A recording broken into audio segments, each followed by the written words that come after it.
Assalamu alaikum wa rahmatullahi wa barakatuh. All the praises are due to the Creator of all creations, Allah subhanahu wa ta'ala.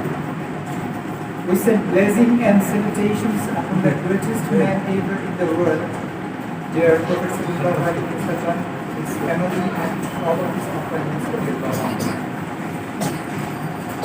So first of all, I'd like to welcome you all warmly to this Islamic meeting.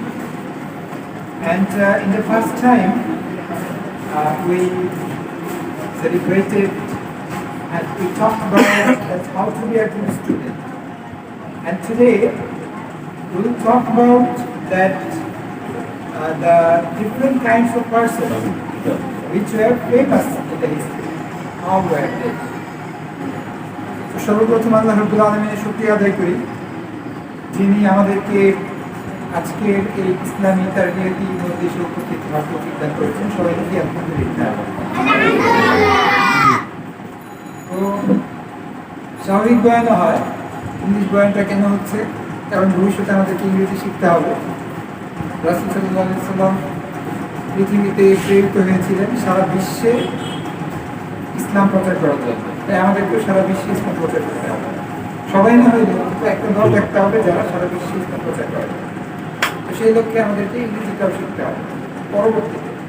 তো আমরা কীভাবে শিখবো কি, এর জন্য এটা একটা প্রদর্শন, ইংরেজি ভাষাটা এই জন্য বলা। তো আগেরবার আমরা আলোচনা করছিলাম কি নিয়ে, কারণ মনে আছে কিভাবে ভালো ছাত্র হতে হবে, তার ভালো ছাত্রের বৈশিষ্ট্য, ভালো ছাত্র বৈশিষ্ট্য নিয়ে আলোচনা করা হয়েছে। যেমন নিয়ম ঠিক থাকতে হবে, তারপর পড়াশোনার প্রতি মনোযোগী হতে হবে, গুনাহ ত্যাগ করতে হবে, ইবাদতবন্দি বেশি বেশি করতে হবে। আজকের বিষয় হচ্ছে, আচ্ছা আপনারা কি আবু হানিফা রাহমাতুল্লাহ আলাইহির নাম শুনছেন? আবু হানিফা রাহমাতুল্লাহ একজন বিখ্যাত ইমাম। আবু হুরায়রা রাদিয়াল্লাহু আনহু একজন বিখ্যাত সাহাবী। হাফেজ হুজুর রাহিমাহুল্লাহ একজন বিখ্যাত আলেম। ইমাম মালিক রাহিমাহুল্লাহ বিখ্যাত ইমাম। এই বিখ্যাত অনেক শত শত বছর আগে তারা মারা গেছে, কিন্তু এখনো কিন্তু আমরা তাদেরকে স্মরণ করি। কেন? এই যে তারা বিখ্যাত, তাদের নাম আজও আমরা বলি। কিভাবে তারা বিখ্যাত হয়েছে? আমাদের কিন্তু ওইরকম পর্যায়ে যেতে হবে, এমন একজন হতে হবে যেন সারা পৃথিবী, সারা বাংলাদেশ যেন এক নামে চিনে। ওইরকম পর্যায়ে যেতে হবে। ওইরকম পর্যায়ে যেতে হলে আমাদেরকে কি করতে হবে, এটা জানার জন্য আজকে আমরা কিছু গল্প শুনি। এই গল্পের মধ্যে যারা বড় ছিলেন, যারা ইতিহাসে যারা বিখ্যাত ব্যক্তি, যারা আকাবির আসলাফ ছিলেন, বিখ্যাত আলেম, বিখ্যাত ইমাম, তারা কিভাবে বিখ্যাত হয়েছে, বিখ্যাত হওয়ার ক্ষেত্রে তারা কি কি করেছে, সেগুলো আমরা শুনবো। শুনে আমরা নিজেদের জীবনে সেগুলো প্রয়োগ করার চেষ্টা করবো। তাহলে আমরাও তাদের মতো অনেক বড় আলেম হতে পারবো, বিখ্যাত হতে পারবো ইনশাআল্লাহ। আল্লাহ আমাদেরকে কবুল করবেন যদি তাদের মতো আমরাও এরকম কাজ করতে পারি।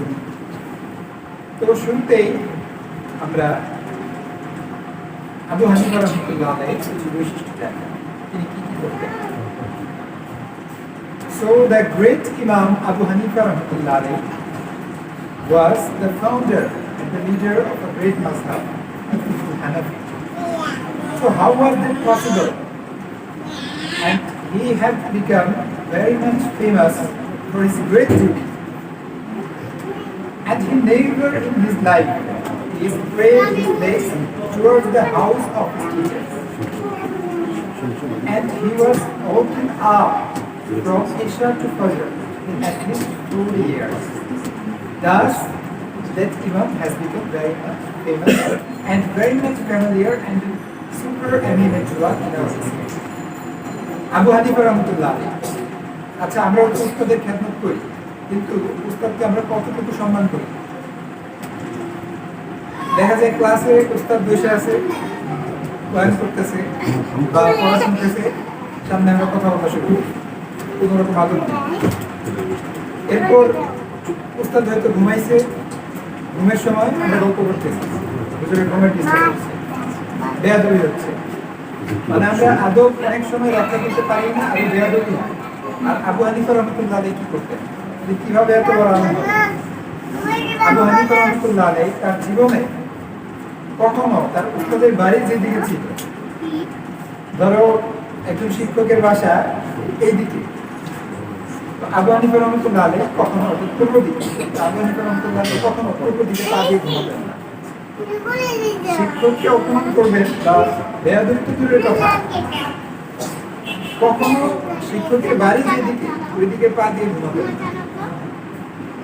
আবু হানিফা রহমতুল্লাহ আলাইহি 40 বছর এশার নামাজের সময় যে উজু করছে, ওই উজু দিয়ে কত করছে, কিভাবে রাতে ঘুমাবে, সারা রাত নামাজ, তারপর গবেষণা পড়াশোনার মধ্যে এবং নামাজের মধ্যে দিয়ে সারা রাত কাটাই গেছে। সারা রাত কাটানোর মাধ্যমে এমন একটা পর্যায়ে পড়ছে আজকে আমরা সবাই এক মানে চিনি আবু হানিফা রহমতুল্লাহ আলাইহি।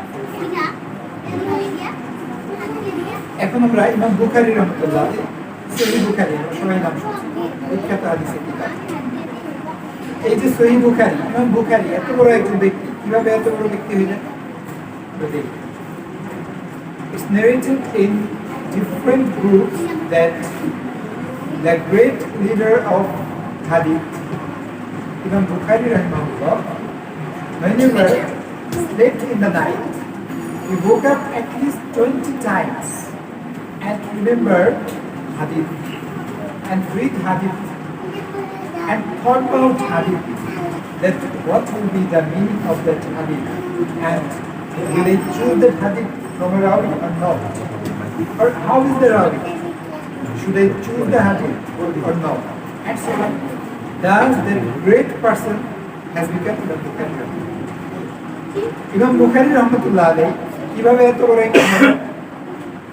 আমরা রাত্রিবেলা যখন ঘুমাই, ঘুমানোর সাথে খবর থাকে একদম হুজুর বাইরে উঠে যায়, অনেক সময় বকা টকা দিয়ে ধমকা টমকে একটু ঘুম থেকে তুলতে হয়। আর ইমাম বুখারী রহমতুল্লাহ আলাইহি রাত্রিবেলা যখন ঘুমাতেন, এই যে ঘুমের মধ্যে অল্প সময় ঘুমাতেন, অল্প সময়ের মধ্যে কমপক্ষে 20 বার নিজে নিজে উঠে যেতেন। বিভিন্ন হাদিসের চিন্তা, ওই হাদিসের অর্থটা কি হবে, বা ওই হাদিসটা আমি আমার কিতাবে লিখবো কিনা, এই হাদিসের চিন্তা এতটা ছিল, 20 বার ঘুম ভাঙতো রাত্রিবেলা, 20 বার হাদিস নিয়ে চিন্তা করতো, আবার ঘুমাই গেছে। আমরা কতবার, আমাদের কেমন একবার হয়েছে আমরা এখন কোরআন শরীফ করতেছি, কখনো কেমন হয়েছে যে কোরআন শরীফ পড়ার চিন্তা রাখেন ভেঙে গেছে, হয় না? কারণ আমরা অতটা আগ্রহী না এলমের ব্যাপারে। তাই আমাদের ওইভাবে আগ্রহী হতে হবে যেভাবে ইমাম বুখারী ছিলেন। মানে কোরআন শরীফ যখন আমরা পড়বো, এমনভাবে পড়বো যাতে রাত্রে ঘুমের সময়ও আমাদের কোরআন শরীফ পড়ার চিন্তা থাকে।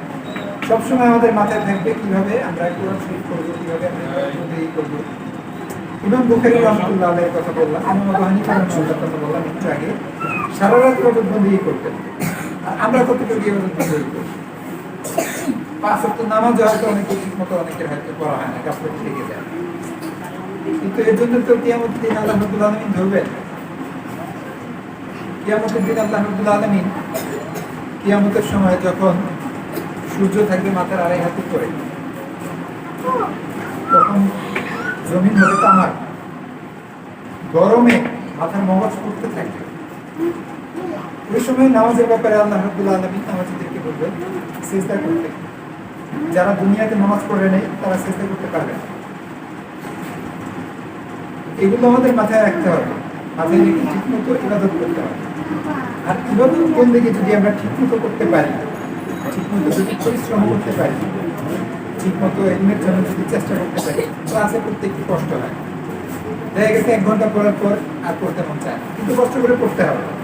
পড়তে পারলে ওই যে ইমাম বুখারী যেমন কষ্ট করে পড়ার মাধ্যমে আজকে সারা বিখ্যাত একজন, সারা বিশ্বের বিখ্যাত একজন আলেম হিসেবে পরিচিত, আমাদেরকেও 100 বছর পরে একজন স্মরণ করবে যে এই নামে পৃথিবীতে একজন করছে। এটার জন্য সত্য কি পরিশ্রম করতে হবে, বেশি বেশি ইবাদতবন্দি করতে হবে, মনোযোগ থাকতে হবে একদম ক্রিয়া। আরেকজন বুজুর্গের কথা বলি, তার নাম Abdul Hai Firingi. So Abdul Hai Filingi rahimahullah, he was very much famous in the history of Indian settlers and super eminent person. And once in the night, he studied from all the night. So one day his father tried to test him that he's reading all the night. But is the reading true or fake? He's reading from his heart or not? He's reading willingly or without any willingness. So he tested him, and once Abdullah ibn Rahimahullah sipped some water from his father. Then, for testing him, his father took him to some kerosene well. Then he didn't notice at what he was given. He just immediately drank all the well and started to study once again. His father became very much surprised that what's happened. Abdul Hai Firindi Mohammad Rahmatullah একজন বিখ্যাত আলেম, তিনি সারা রাত পড়তেন। একদিন আমার বাবা চিন্তা করলো সারা রাত পড়তেছে, আসলে কি মনোযোগ সহকারে করতেছে। একদিন রাত্রে উনি বললো যে আমাকে একটু পানি দাও, বাবার কাছে পানি চাই। বাবা চিন্তা করলো সারা রাত পড়তেছে, আসলে কি মন থেকে পড়তেছে কিনা আমি একটু দেখে ট্রাই করে একটু দেখি। তখন তার বাবা পানির বদলে গ্লাসের মধ্যে একটু কেরোসিন তেল দিয়েছে।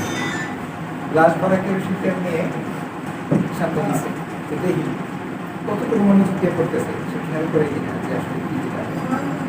তখন আমরা এটা কি করি, পানি দিলে পানি আগে দেখি কি ভিতরে মেরা টেলা আছে কিনা, কি ভালো আর পড়ার সময় যদি হয় তাহলে কোনো কথাই নেই। বুঝা যায় একদম পানির কাছে গিয়ে সুযোগ পেলে আরেকটু গল্প করা যায়, যদি আরেকজন সাথে থাকে আরেকটু গল্প করে রাখি, এরপর আসা। কিন্তু উনি কি করলো, উঠে তো নাই, ওনাকে দেওয়া হয়েছে কেরোসিন তেল। উনি একবার টাকাও দেখে নাই যে গ্লাসের মধ্যে কি ছিল। কেরোসিন তেলের স্বাভাবিক একটা গন্ধ আছে, পড়া এতটাই মগ্ন ছিল গন্ধটাও খেয়াল করে না। কেরোসিন তেল সাথে সাথে নিয়ে ডক্টর করে খাই করছে, হ্যাঁ আবার পড়া শুরু করছে। পড়ার এতটাই মনোযোগ, কেরোসিন তেল খাই ফেলছে কিন্তু কোনো খেয়াল নেই যে আসলে কি হয়ে গেছে মাঝখানে। তখন বাবা বুঝতে পারলো যে না আসলে পড়ার প্রতি মনোযোগ। তো উনি এতটা মনোযোগী ছিল বিদায় এত বছর পরেও, শত বছর পরেও আজকে আমরা এই জায়গাতে তার নামটা উচ্চারণ করা হয়, তার নামটা অনেক জায়গায় আমি তার নাম বলা হয়, তার উদাহরণটা হয়।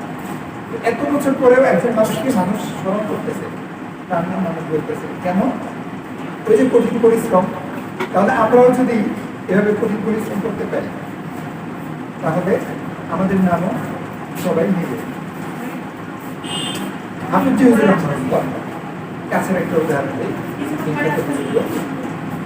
So he was very much famous in the history of Indian saviors, and in his history we can see that not one single day he was absent in his life in his classes. And in his long study life of 10 years, he only once time came back home. Thus, he became the super eminent person, Hafiz হুজুর। বাংলায় বলছি, হাফিজ হুজুর রহমাতুল্লাহ ইন্ডিয়ায় পড়েছিলেন প্রায় 10 বছরের উপরে।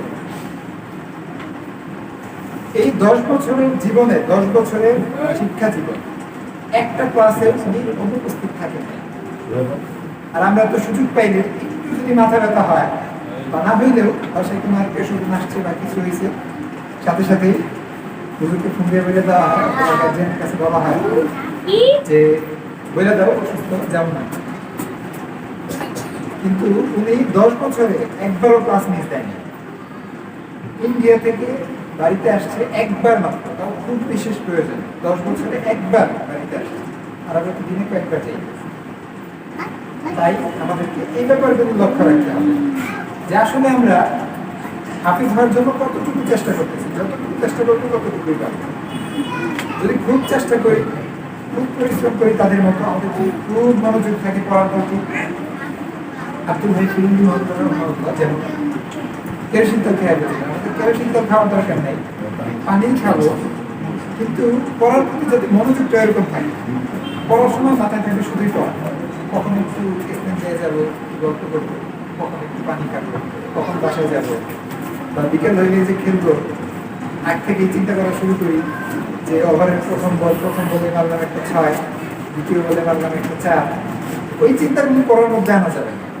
পড়ার মধ্যে একদম শুধু পড়ায়, ওই মনোযোগটা যদি আমরা পড়ায় ধরে রাখতে পারি, একটু পুরোপুরি মনোযোগ, পড়ার সময় পড়া, খেলার সময় খেলবো, কোনো সমস্যা নেই।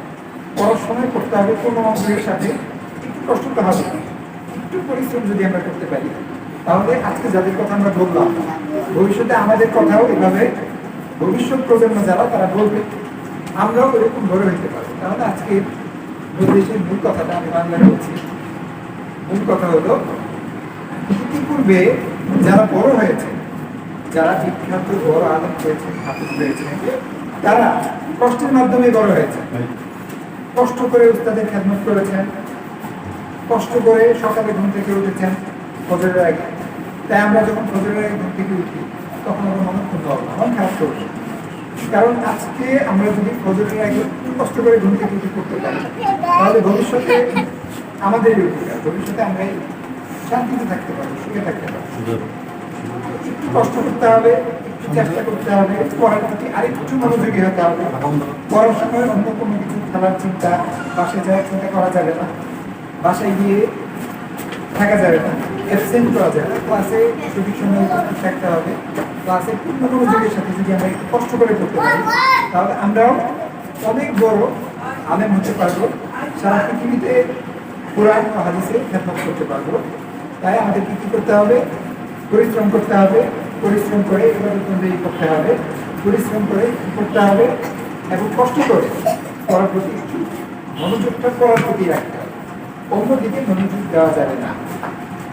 আর রুটিন মাফিক চলতে হবে, যখন পড়ার সময় তখন করবো, খাবার সময় খেলবো, ঘুমের সময় ঘুমাবো, তাহলে ইনশাআল্লাহ আমরাও অনেক বড় হক্কানি হাফেজ ও আলেম হতে পারবো।